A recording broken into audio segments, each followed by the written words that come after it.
short story from the book The Best American Noir of the Century. Today I will be reading Like a Bone in the Throat by Lawrence Block. Lawrence Block, born in 1938, was born and raised in Buffalo, New York. After attending Antioch College in Ohio, he moved to New York City, working as an editor at the Scott Meredith Literary Agency, then at Whitman Publishing Company. His career as a professional writer began early, with his first story, You Can't Lose, being published in 1957 when he was 19, and his first novel, Death Pulls a Double Cross, in 1961 when he was 23. As prolific as he is talented and versatile, he can be ranked with such contemporaries as Evan Hunter, Ed McBain, and Donald E. Westlake in all three categories. They all reached the 100-book mark under their own names and numerous pseudonyms. Block's pen names include Chip Harrison, Jill Emerson, and Paul Cavanaugh. His bibliography illustrates his versatility. His finest work, The Hard-Boiled Mysteries featuring Matthew Scudder, the much softer and funnier series about a bookstore owner, Come Burglar, Bernie Rodenbar, espionage stories as Cavanaugh, outlandish humor in the Evan Tanner thrillers, softcore erotica as Emerson, fantasy, Ariel in 1980, and non-fiction books about the writing craft. His excellence as a writer has resulted in numerous honors, including 11 Edgar Allan Poe Award nominations. He has won the Edgar 4 times, once for Best Novel, A Dance at the Slaughterhouse in 1992, and 3 times for Best Short Story, the only writer to win 3 times in that category. In 1994, he was named a Grand Master by the Mystery Writers of America for Lifetime Achievement. Like a Bone in the Throat was first published in the anthology Murder for Revenge, New York, Delacorte, 1998. While it is surely the most noir of his stories, can you imagine a darker one? Readers should also seek By Dawn's Early Light, which won the Edgar in 1985 and is one of the modern classics of the mystery genre. It was written specifically for the first Private Eye Writers of America anthology, The Eyes Have It, New York Mysterious Press, 1984, but first appeared 2 months earlier in the August 1984 issue of Playboy. Alright, this is Like a Bone in the Throat by Lawrence Block. Throughout the trial, Paul Dandridge did the same thing every day. He wore a suit and tie, and he occupied a seat toward the front of the courtroom, and his eyes, time and time again, returned to the man who had killed his sister. He was never called upon to testify. The facts were virtually undisputed, the evidence overwhelming. The defendant, William Charles Croydon, had abducted Dandridge's sister at knife point as she walked from the college library to her off-campus apartment.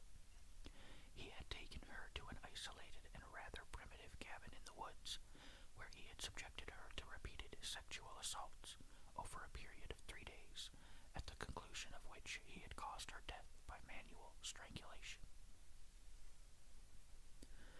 Croydon took the stand in his own defense. He was a handsome young man who'd spent his 30th birthday in a jail cell awaiting trial, and his preppy good looks had already brought him letters and photographs, and even a few marriage proposals from women of all ages. Paul Dandridge was 27 at the time. His sister, Karen, had been 20 when she died. The trial ended just weeks before her 21st birthday.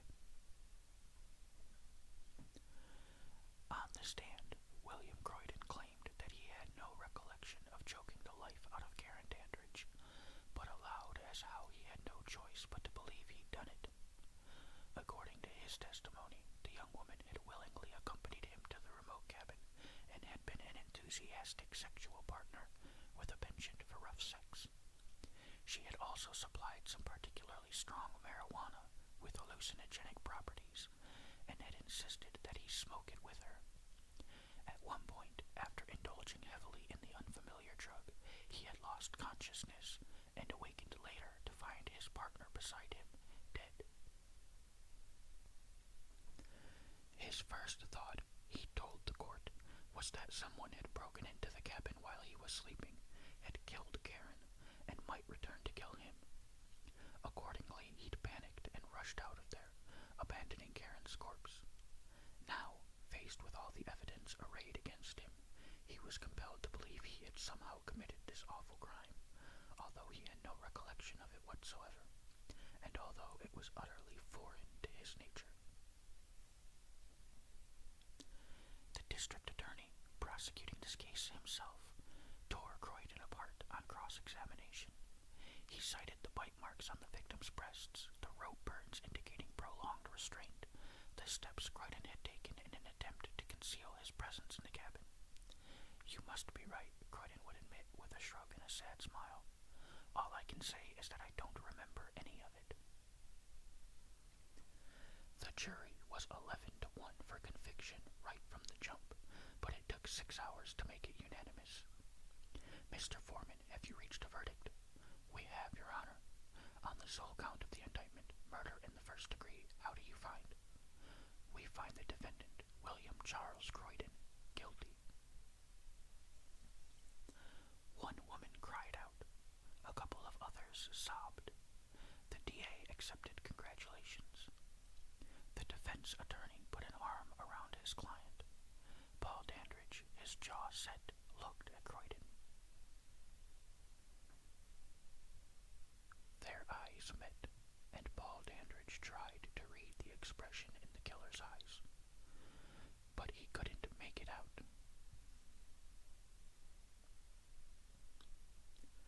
2 weeks later, at the sentencing hearing, Paul Dandridge got to testify. He talked about his sister and what a wonderful person she had been. He spoke of the brilliance of her intellect, the gentleness of her spirit, the promise of her young life. He spoke of the effect of her death upon him. They had lost both parents, he told the court, and Karen was all the family he'd had in the world. And now she was gone. In order for his sister to rest in peace, and in order for him to get on with his own life, he urged that her murderer be sentenced to death. Croydon's attorney argued that the case did not meet the criteria for the death penalty, that while his client possessed a criminal record, he had never been charged with a crime remotely of this nature, and that the rough sex and drugs defense carried a strong implication of mitigating circumstances. Even if the jury had rejected the defense, surely the defendant ought to be spared the ultimate penalty, and justice would be best served if he were sentenced to life in prison. The DA pushed hard for the death penalty, contending that the rough sex defense was the cynical last-ditch stand of a remorseless killer, and that the jury had rightly seen that it was wholly without merit.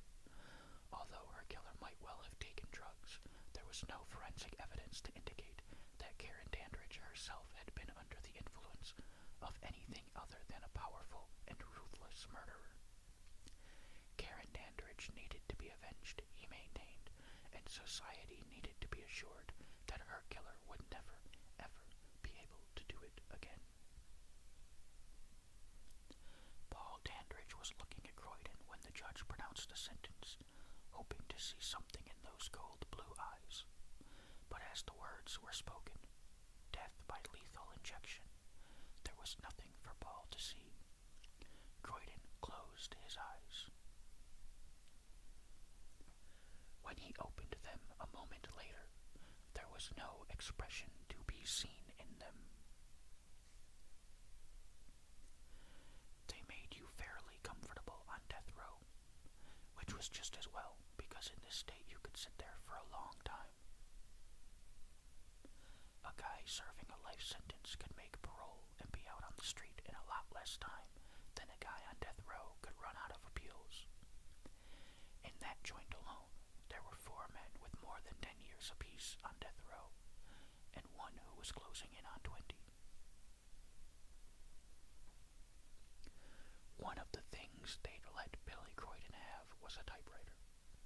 He'd never learned to type properly, the way they taught you in typing class, but he was writing enough these days so that he was getting pretty good at it, just using 2 fingers on each hand. He wrote letters to his lawyer, and he wrote letters to the women who wrote to him.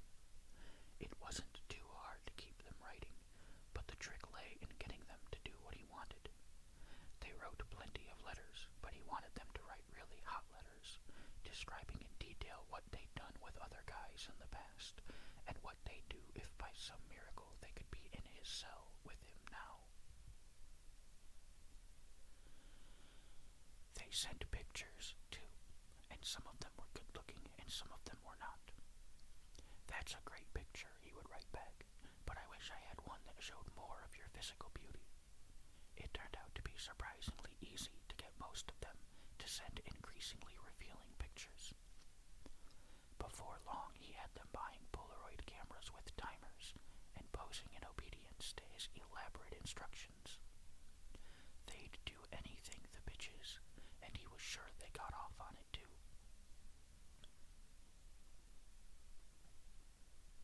Today, though, he didn't feel like writing to any of them. He rolled a sheet of paper into the typewriter and looked at it, and the image that came to him was the grim face of that hard-ass brother of Karen Dandridge's.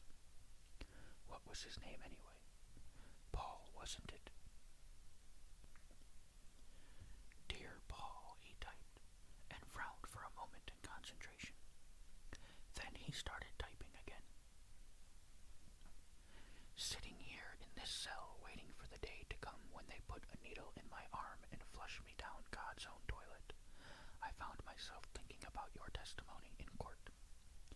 I remember how you said your sister was a good-hearted girl who spent her short life bringing pleasure to everyone who knew her.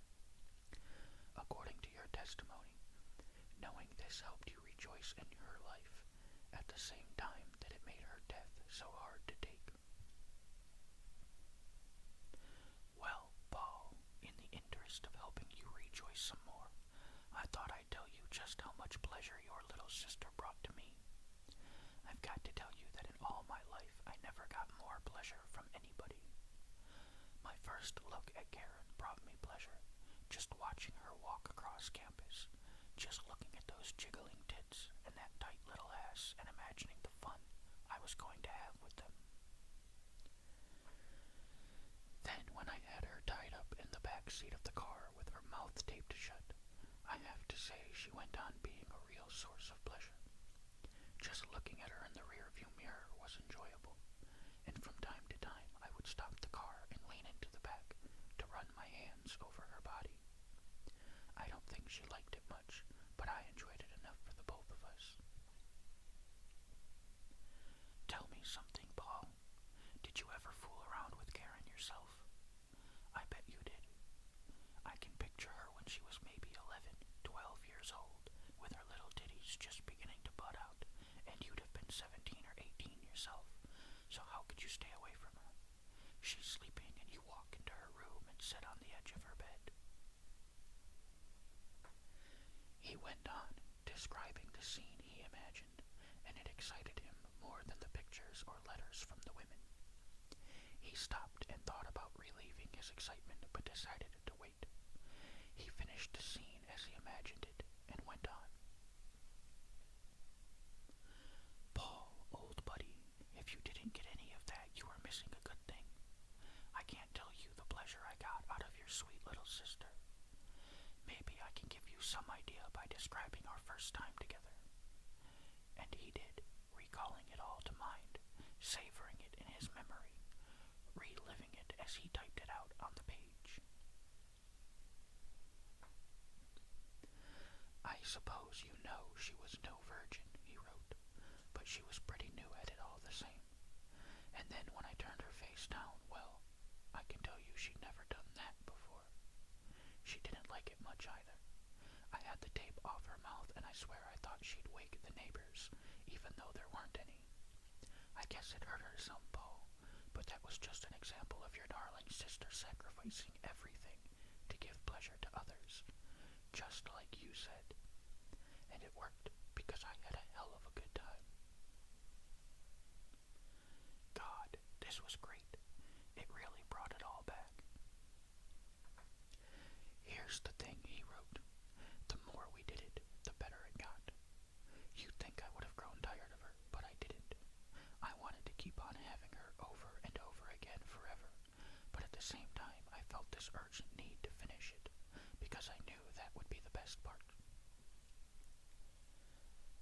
And I wasn't disappointed, Paul, because the most pleasure your sister ever gave anybody was right at the very end. I was on top of her, buried in her to the hilt, and I had my hands wrapped around her neck. And the ultimate pleasure came with me squeezing and looking into her eyes, and squeezing harder and harder, and going on looking into those eyes all the while, and watching the life go right out of them. He was too excited now. He had to stop and relieve himself. Afterward, he read the letter and got excited all over again. A great letter, better than anything he could get any of his bitches to write to him, but he couldn't send it, not in a million years. Not that it wouldn't be a pleasure to rub the brother's nose in it. Without the bastard's testimony, he might have stood a good chance to beat the death sentence.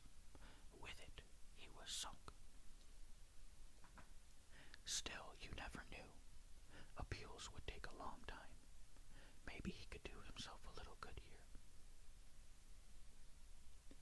He rolled a fresh sheet of paper in the typewriter. Dear Mr. Dandridge, he wrote, I'm well aware that the last thing on earth you want to read is a letter from me.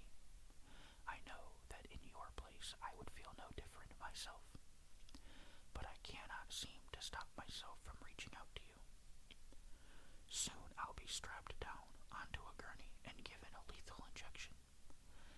That frightens me horribly, but I'd gladly die 1,000 times over if only it would bring your sister back to life. I may not remember killing her, but I know I must have done it, and I would give anything to undo it. With all my heart, I wish she were alive today. Well, that last part was true, he thought. He wished to God she were alive, and right there in that cell with him, so that he could do her all over again, start to finish. He went on and finished the letter, making it nothing but an apology, accepting responsibility, expressing remorse. It wasn't a letter that sought anything, not even forgiveness, and it struck him as a good opening shot. Probably nothing would ever come of it, but you never knew. After he'd sent it off, he took out the first letter he'd written and read it through, relishing the feelings that coursed through him and strengthened him. He'd keep this, maybe even add to it from time to time. It was really great the way it brought it all back. Paul destroyed the first letter. He opened it, unaware of its source, and was a sentence or two into it before he realized what he was reading. It was, incredibly, a letter from the man who had killed his sister. He felt the chill. He wanted to stop reading, but he couldn't stop reading. He forced himself to stay with it all the way to the end. The nerve of the man. The unadulterated gall. Expressing remorse, saying how sorry he was, not asking for anything, not trying to justify himself, not attempting to disavow responsibility. But there had been no remorse in the blue eyes, and Paul didn't believe there was a particle of genuine remorse in the letter either. And what difference did it make if there was? Karen was dead. Remorse wouldn't bring her back. His lawyer had told him they had nothing to worry about. They were sure to get a stay of execution. The appeal process, always drawn out in capital cases, was in its early days. They'd get the stay in plenty of time. would start ticking all over again. And it wasn't as though it got to the point where they were asking him what he wanted for a last meal. That happened sometimes. There was a guy 3 cells down who'd had his last meal twice already, but it didn't get that close for Billy Croydon. 2.5 weeks to go, and the stay came through. That was a relief, but at the same time he almost wished it had run out a little closer to the wire. Not for his benefit, but just to keep a couple of his correspondents on the edges of their chairs. 2 of them, actually. One was a fat girl who lived at home with her mother in Burns, Oregon. The other, a sharp-jawed old maid employed as a corporate librarian in Philadelphia. Both had displayed a remarkable willingness to pose as he specified for their Polaroid cameras, doing interesting things and showing themselves in interesting ways. And, as the countdown had continued toward his date with death, both had proclaimed their willingness to join him in heaven.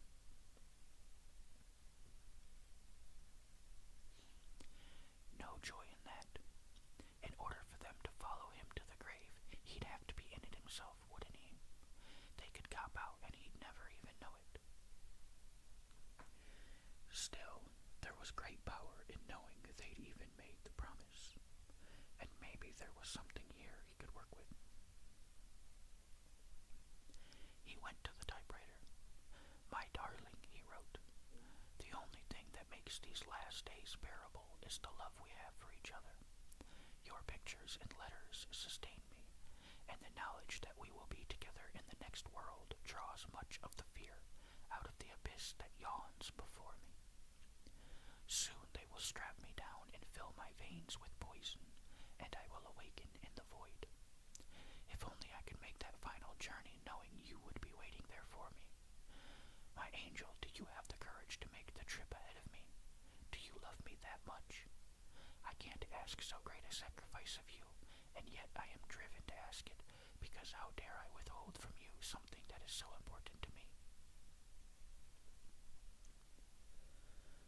He read it over, crossed out sacrifice, and penciled in proof of love. It wasn't quite right, and he'd have to work on it some more. Could either of the bitches possibly go for it? Could he possibly get them to do themselves for love?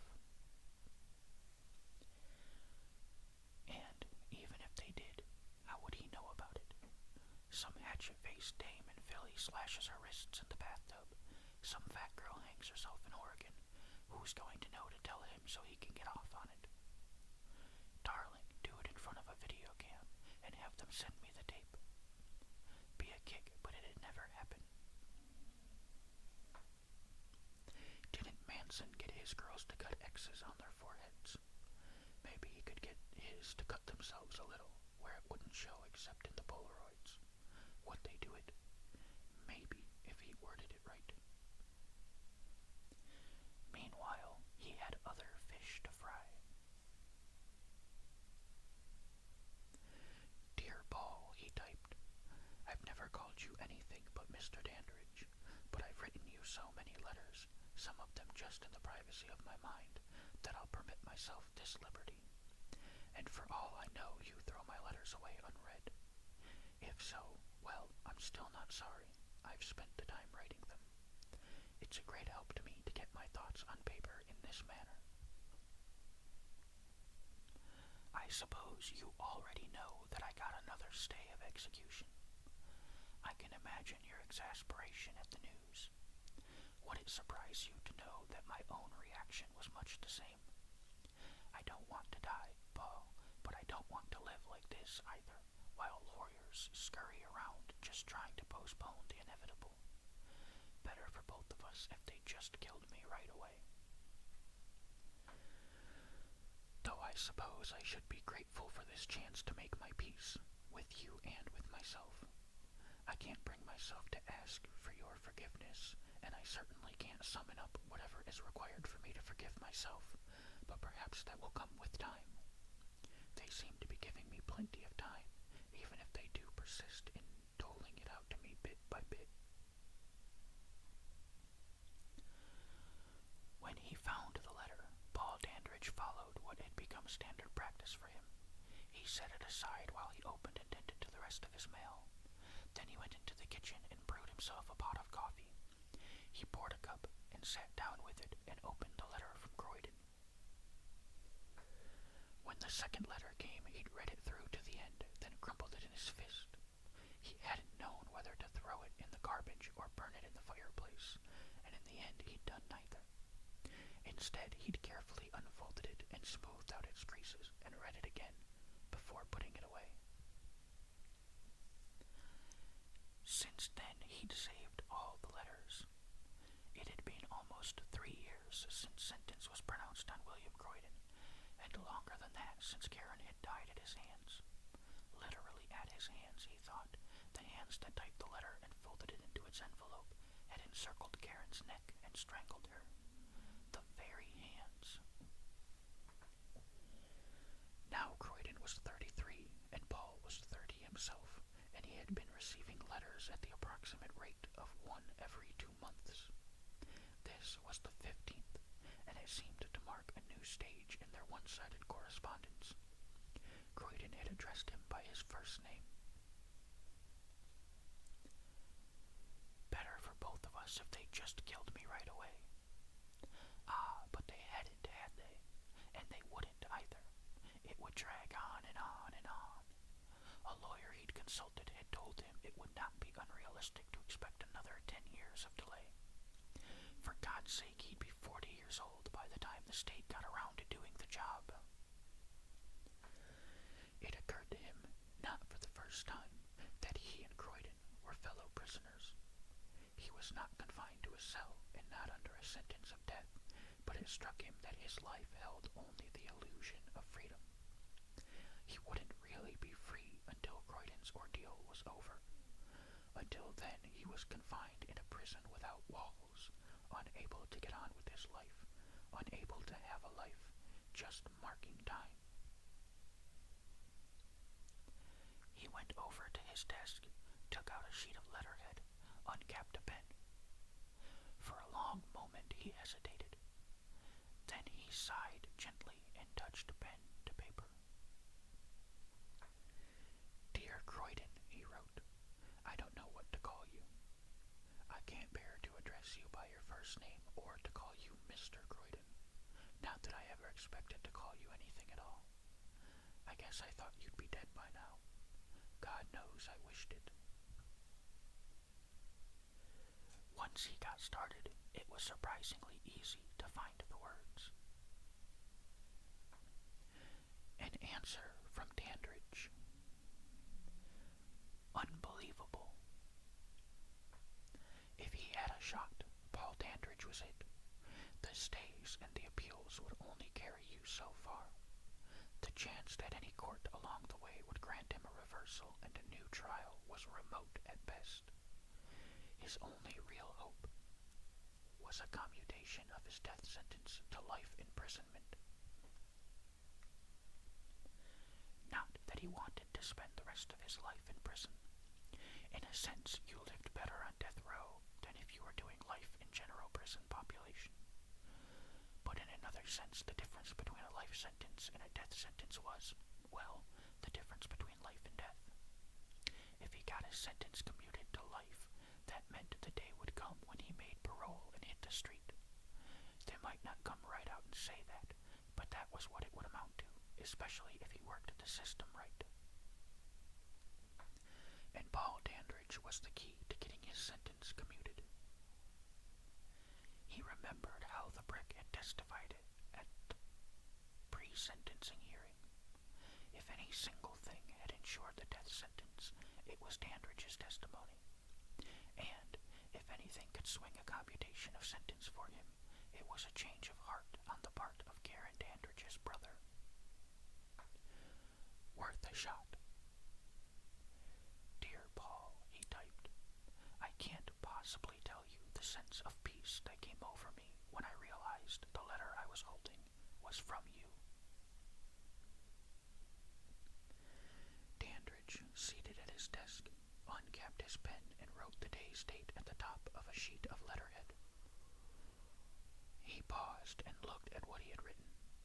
It was, he realized, the 5th anniversary of his sister's death, and he hadn't been aware of that fact until he'd inscribed the date at the top of a letter to the man who'd killed her. Another irony, he thought. They seemed to be infinite. Dear Billy, he wrote, you'll appreciate this. It wasn't until I'd written the date on this letter that I realized its significance.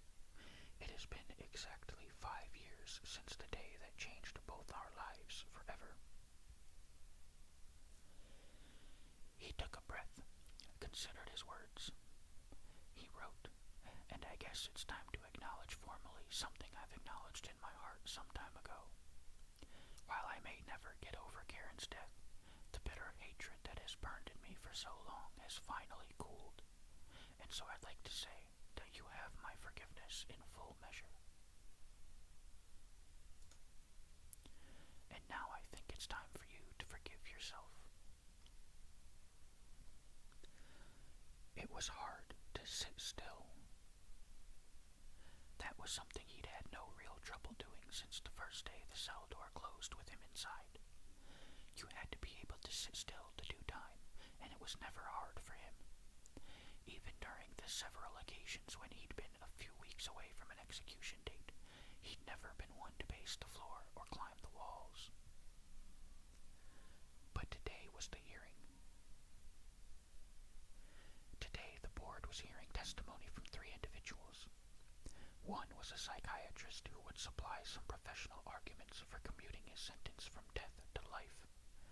Another was his 4th grade teacher, who would tell the board how rough he'd had it in childhood and what a good little boy he was underneath it all. He wondered where they dug her up and how she could possibly remember him. He didn't remember her at all.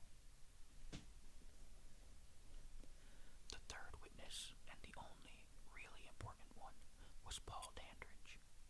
Not only was he supplying the only testimony likely to carry much weight, but it was he who had spent money to locate Croydon's 4th grade teacher, he who had enlisted the services of the shrink. His buddy, Paul, a crusader moving heaven and earth to save Billy Croydon's life. Just the way he'd planned it.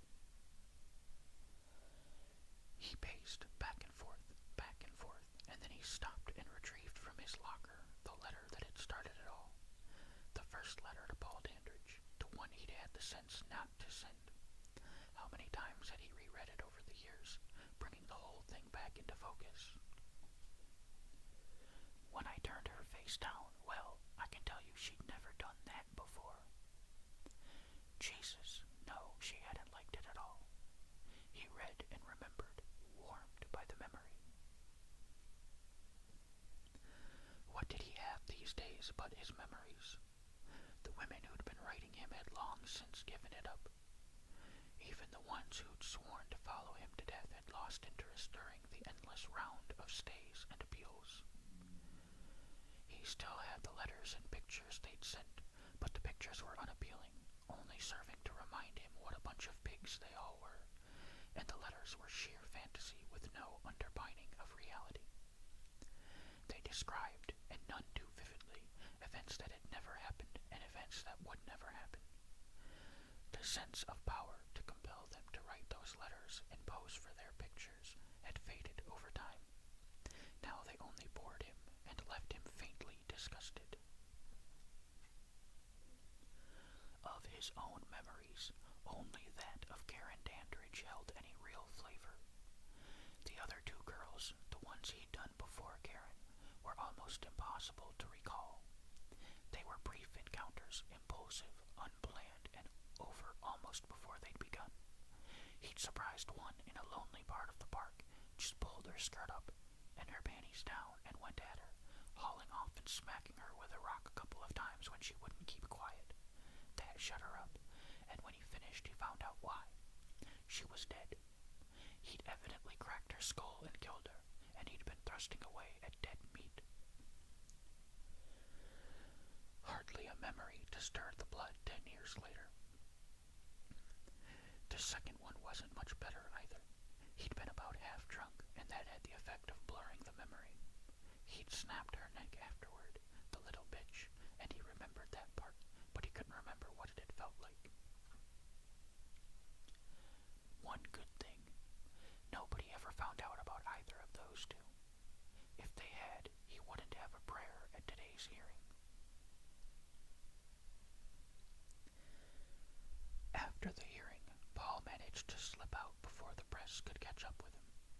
2 days later, however, when the governor acted on the board's recommendation and commuted William Croydon's sentence to life imprisonment, one persistent reporter managed to get Paul in front of a video camera. For a long time I wanted vengeance, he admitted. I honestly believed that I could only come to terms with the loss of my sister by seeing her killer put to death. What changed that? The reporter wanted to know. He stopped to consider his answer. The dawning realization, he said, that I could really only recover from Karen's death, not by seeing Billy Croydon punished, but by letting go of the need to punish. In the simplest terms, I had to forgive him. And could he do that? Could he forgive the man who had brutally murdered his sister? Not overnight, he said. It took time. I can't even swear I've forgiven him completely. But I've come far enough in the process to realize capital punishment is not only inhumane, but pointless. Karen's death was wrong, but Billy Croydon's death would be another wrong, and 2 wrongs don't make a right. Now that his sentence has been lifted, I can get on with the process of complete forgiveness. The reporter commented that it sounded as though Paul Dandridge had gone through some sort of religious conversion experience. I don't know about religion, Paul said, looking right at the camera. I don't really consider myself a religious person. But something's happened, something transformational in nature, and I suppose you could call it spiritual. With his sentence commuted, Billy Croydon drew a transfer to another penitentiary, where he was assigned a cell in general population. After years of waiting to die, he was being given a chance to create a life for himself within the prison's walls. He had a job in the prison laundry. He had access to the library and exercise yard. He didn't have his freedom, but he had life. On the 16th day of his new life, 3 hard-eyed lifers cornered him in the room where they stored the bed linen. He noticed one of the men earlier, had caught him staring at him a few times, looking at Croydon the way you'd look at a woman. He hadn't spotted the other 2 before, but they had the same look in their eyes as the one he recognized. There wasn't a thing he could do. They raped him, all 3 of them, and they weren't gentle about it either. He fought at first, but their response to that was savage and prompt, and he gasped at the pain and quit his struggling. He tried to disassociate himself from what was being done to him, tried to take his mind away to some private place. That was a way old cons had of doing time, getting through the hours on end of vacant boredom. This time it didn't really work. They left him doubled up on the floor, warned him against saying anything to the hacks, and drove the point home with a boot to the ribs. He managed to get back to his cell, and the following day he put in a request for a transfer to B Block, where you were locked down 23 hours a day. He was used to that on death row, so he knew he could live with it. So much for making a life inside the walls. What he had to do was get out. He still had his typewriter. He sat down, flexed his fingers. One of the rapists had bent his little finger back the day before, and it still hurt, but it wasn't one that he used for typing. He took a deep breath and started in. Dear Paul. Dear Billy, as always, it was good to hear from you. I write not with news, but just in the hope that I can lighten your spirits and resolve for the long road ahead. Winning your freedom won't be an easy task, but it's my conviction that working together we can make it happen. Yours, Paul. Dear Paul, thanks for the books. I missed a lot all those years when I never opened a book. It's funny, my life seems so much more spacious now, even though I'm spending all but 1 hour a day in a dreary little cell. But it's like that poem that starts, "Stone walls do not a prison make, nor iron bars a cage." I'd have to say, though, that the stone walls and iron bars around this place make a pretty solid prison. I don't expect much from the parole board next month, but it's a start. Dear Billy, I was deeply saddened by the parole board's decision, although everything I'd heard had led me to expect nothing else. Even though you've been locked up more than enough time to be eligible, the thinking evidently holds that death row time somehow counts less than regular prison time, and that the board wants to see how you do as a prisoner serving a life sentence before letting you return to the outside world. I'm not sure I understand the logic there. I'm glad you're taking it so well. Your friend, Paul. Dear Paul, once again thanks for the books. They're a healthy cut above what's available here. This joint prides itself in its library, but when you say Kierkegaard to the prison librarian, he looks at you funny, and you don't dare try him a Martin Buber. I shouldn't talk, because I'm having troubles of my own with both of those guys. I haven't got anybody else to bounce this off, so do you mind if I press you into service? Here's my take on Kierkegaard. Well, that's the latest from the jailhouse philosopher, who is pleased to be your friend, Billy. Dear Billy, well, once again it's time for the annual appearance before parole board, or the annual circus as you call it with plenty of justification. Last year we thought maybe the third time was the charm, but it turned out we were wrong, but maybe it'll be different this year. Dear Paul, maybe it'll be different this time. Isn't that what Charlie Brown tells himself before he tries to kick the football? And Lucy always snatches it away. Still, some of the deep thinkers I've been reading stress that hope is important even when it's unwarranted. And, although I'm a little scared to admit it, I have a good feeling this time. And if they never let me out, well, I've reached a point where I honestly don't mind.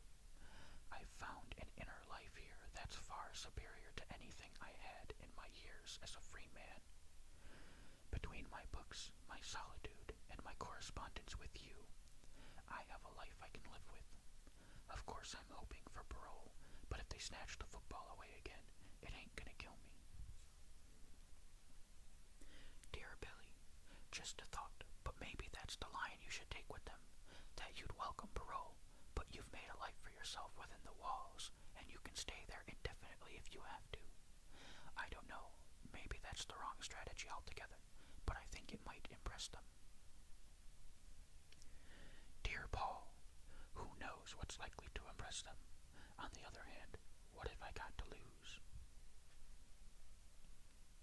Bill Croydon sat at the end of the long conference table, speaking when spoken to, uttering his replies in a low voice, giving pro forma responses to the same questions they asked him every year.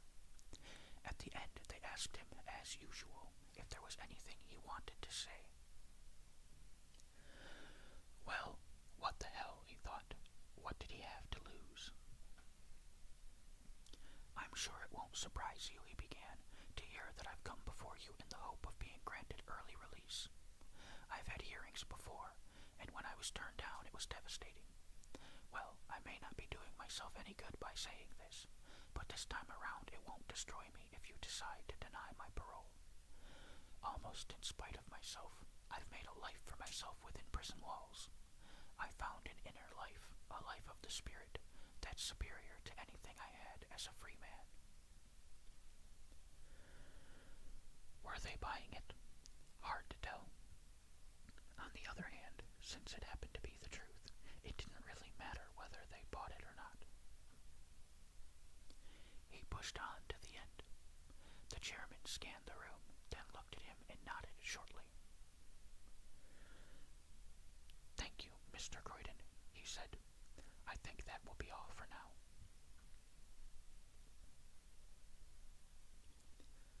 I think I speak for all of us, the chairman said, when I say how much weight we attach to your appearance before this board. We're used to hearing the pleas of victims and their survivors, but almost invariably they come here to beseech us to deny parole. You are virtually unique, Mr. Dandridge, in appearing as the champion of the very man who killed my sister, Paul said levelly.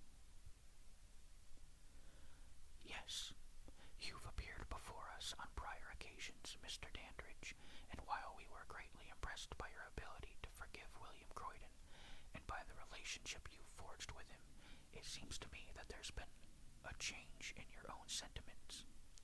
Last year, I recall, while you pleaded on Mr. Croydon's behalf, we sensed that you did not wholeheartedly believe he was ready to be returned to society. Perhaps I had some hesitation. But this year, Billy Croydon's a changed man. The process of change has been completed. I know that he's ready to get on with his life. There's no denying the power of your testimony, especially in light of its source. The chairman cleared his throat. Thank you, Mr. Dandridge. I think that will be all for now.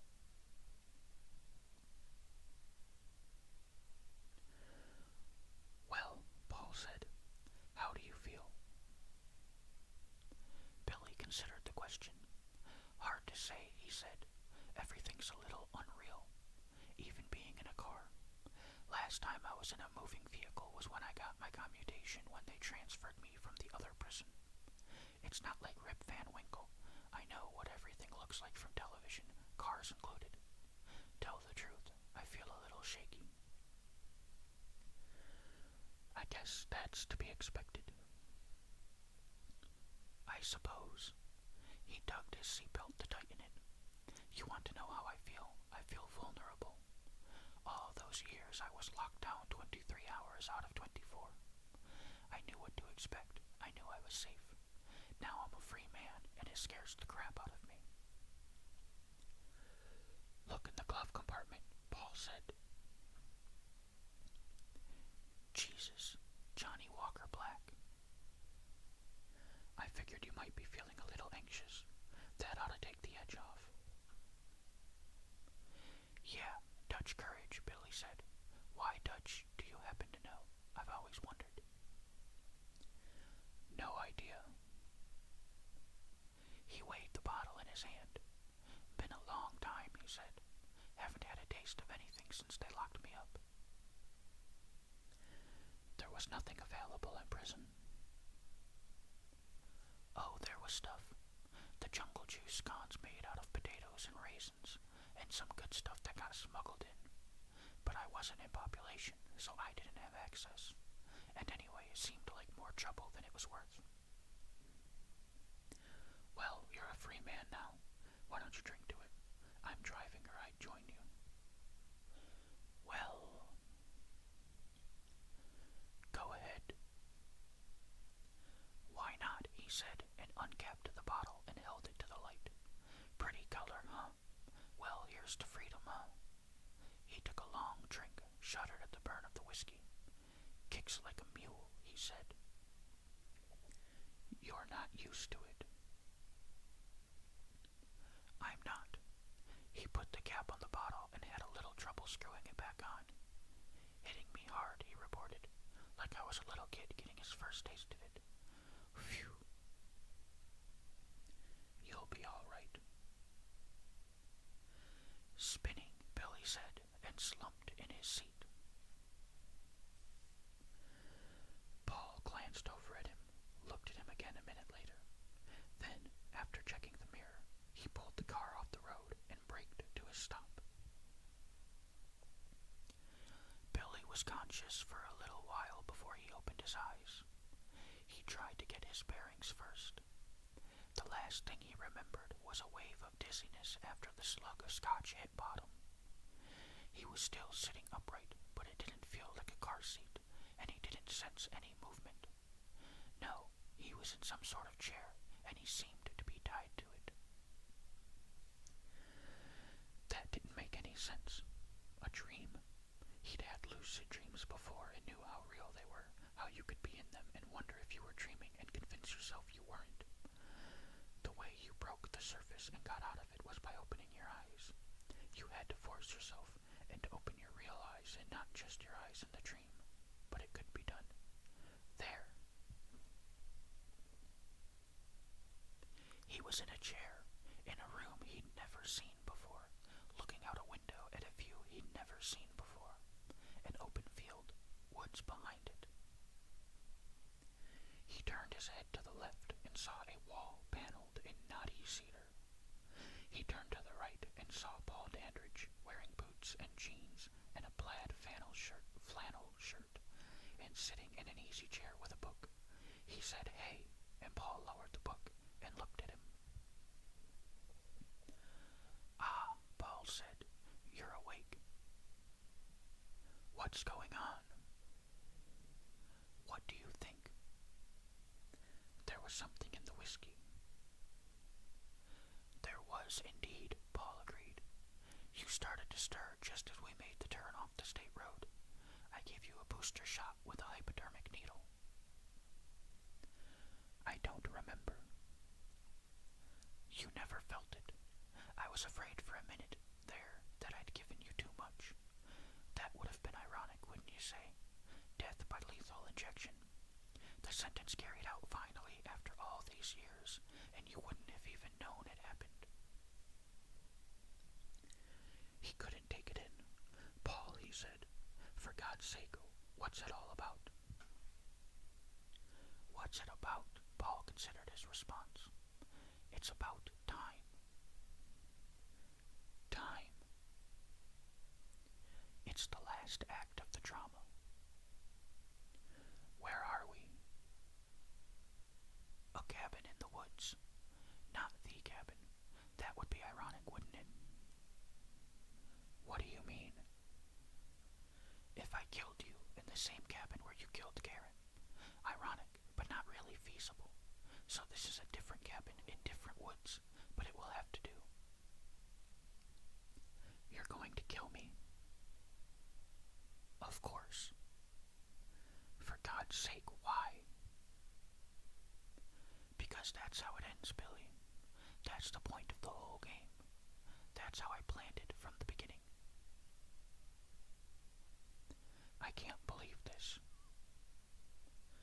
Why is it so hard to believe? We conned each other, Billy. You pretended to repent, and I pretended to believe you. You pretended to reform, and I pretended to be on your side. Now we can both stop pretending. Billy was silent for a moment. Then he said, "I was trying to con you at the beginning." "No kidding." There was a point where it turned into something else, but it started out as a scam. It was the only way I could think of to stay alive. You saw through it. Of course. But you pretended to go along with it. Why? Is it that hard to figure out? It doesn't make any sense. What do you gain by it? My death. If you wanted me dead, all you had to do was tear up my letter. The state was all set to kill me. They'd have taken forever, Paul said bitterly, delay after delay, and always the possibility of a reversal and a retrial, always the possibility of a commutation of sentence. There wouldn't have been a reversal, and it took you working for me to get my sentence commuted. There would have been delays, but there'd already been a few of them before I got around to writing to you. It couldn't have lasted too many years longer, and it would have added up to a lot less than it has now, with all the time I spent serving life and waiting for the parole board to open the doors. If you just let it go, I'd be dead and buried by now. You'll be dead soon, Paul told him, and buried. It won't be much longer. Your grave's already dug. I took care of that before I drove to the prison to pick you up. They'll come after you, Paul, when I don't show up for my initial appointment with my parole officer. They'll get in touch, and I'll tell them we had a drink and shook hands and you went off on your own. It's not my fault if you decided to skip town and violate the terms of your parole." He took a breath. He said, "Paul, don't do this." "Why not?" "Because I'm begging you. I don't want to die." "Ah," Paul said, "that's why." "What do you mean?" "If I left it to the state," he said, "they'd have been killing a dead man. By the time the last appeal was denied and the last request for a stay of execution turned down, you'd have been resigned to the inevitable. They'd strap you to a gurney and give you a shot, and it would be just like going to sleep." "That's what they say." "But now you want to live. You adjusted to prison, you made a life for yourself in there, and then you finally made parole, icing on the cake, and now you genuinely want to live. You've really got a life now, Billy, and I'm going to take it away from you." "You're serious about this?" "I've never been more serious about anything." "You must have been planning this for years." "From the very beginning." "Jesus, it's the most thoroughly premeditated crime in the history of the world, isn't it? Nothing I can do about it either. You've got me tied tight and the chair won't tip over. Is there anything I can say that'll make you change your mind?" "Of course not." "That's what I thought." He sighed. "Get it over with." "I don't think so." "Huh?" "This won't be what the state hands out," Paul Dandridge said. "A minute ago you were begging me to let you live. Before it's over, you'll be begging me to kill you." "You're going to torture me." "That's the idea." "In fact, you've already started, haven't you? This is the mental part." "Very perceptive of you, Billy." "For all the good it does me. This is all because of what I did to your sister, isn't it?" "Obviously." "I didn't do it, you know. It was another Billy Croydon that killed her, and I can barely remember what he was like." "That doesn't matter." "Not to you, evidently, and you're the one calling the shots. I'm sure Kierkegaard had something useful to say about this sort of situation, but I'm damned if I can call it to mind.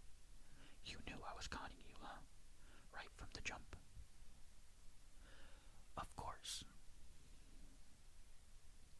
"I thought it was a pretty good letter I wrote you." "It was a masterpiece, Billy, but that didn't mean it wasn't easy to see through." "So now you dish it out and I take it," Billy Croydon said, "until you get bored and end it and I wind up in the grave you've already dug for me. And that's the end of it. I wonder if there's a way to turn it around." "Not a chance." "Oh, I know I'm not getting out of here alive, Paul, but there's more than one way of turning something around. Let's see now. You know, the letter you got wasn't the first one I wrote to you." "So?" "The past is always with you, isn't it? I'm not the same man as the guy who killed your sister, but he's still there inside somewhere. Just a question of calling him up." "What's that supposed to mean?" "Just talking to myself, I guess. I was starting to tell you about that first letter. I never sent it, you know, but I kept it. For the longest time I held on to it and read it whenever I wanted to relive the experience. Then it stopped working, or maybe I stopped wanting to call up the past, but whatever it was, I quit reading it. I still held on to it, and then one day I realized I didn't want to own it anymore, so I tore it up and got rid of it." "That's fascinating." "But I read it so many times, I bet I can bring it back word for word." His eyes locked with Paul Dandridge's, and his lips turned up in the slightest suggestion of a smile. He said, "Dear Paul, sitting here in this cell waiting for the day to come when they put a needle in my arm God's own toilet, I found myself thinking about your testimony in court. I remember how you said your sister was a good-hearted girl who spent her short life bringing pleasure to everyone who knew her. According to your testimony, knowing this helped you rejoice in her life at the same time that it made her death so hard to take. Well, Paul, in the interest of helping you rejoice some more, I thought I'd tell you just how much pleasure your little sister brought to me. I've got to tell you that in all my life, I never got more pleasure from anybody. My first look at Karen brought me pleasure, just watching her walk across campus, just looking at those jiggling tits and that tight little ass and imagining the fun I was going to have with them. Stop it, Croydon. You don't want to miss this, Polly. Then, when I had her tied up in the back seat of the car with her mouth taped shut, I have to say she went on being a real source of pleasure. Just looking at her in the rearview mirror was enjoyable, and from time to time I would stop the car and lean into the back to run my hands over her body. I don't think she liked it much, but I enjoyed it enough for both of us. You're a son of a bitch. And you're an asshole. You should have let the state put me out of everybody's misery. Failing that, you should have let go of the hate and sent the new William Croydon off to rejoin society. There's a lot more to the letter, and I remember it perfectly. He tilted his head, resumed quoting from memory. Tell me something, Paul. Did you ever fool around with Karen yourself? I bet you did. I can picture her when she was maybe 11, 12 years old, with her little titties just beginning to bud out, and you'd have been 17 or 18 yourself. So how could you stay away from her? She's sleeping, and you walk into her room and sit on the edge of her bed. He grinned. I always liked that part, and there's lots more. You enjoying your revenge, Polly? Is it as sweet as they say it is? All right, that's the end of Like a Bone in the Throat by Lawrence Block. Thank you for watching or listening.